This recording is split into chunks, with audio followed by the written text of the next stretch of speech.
Alright mga kol, testing and commissioning na naman tayo sa kitchen fire suppression system.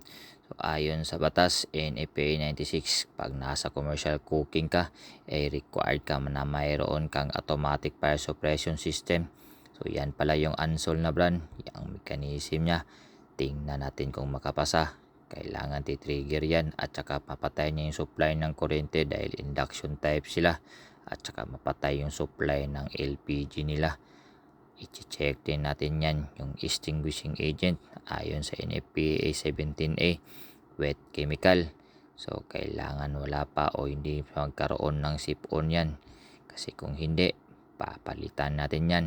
So 12 years pa naman yan. Okay, check natin kung gusto nyo ng Mountain Dew. Ayan, okay, good.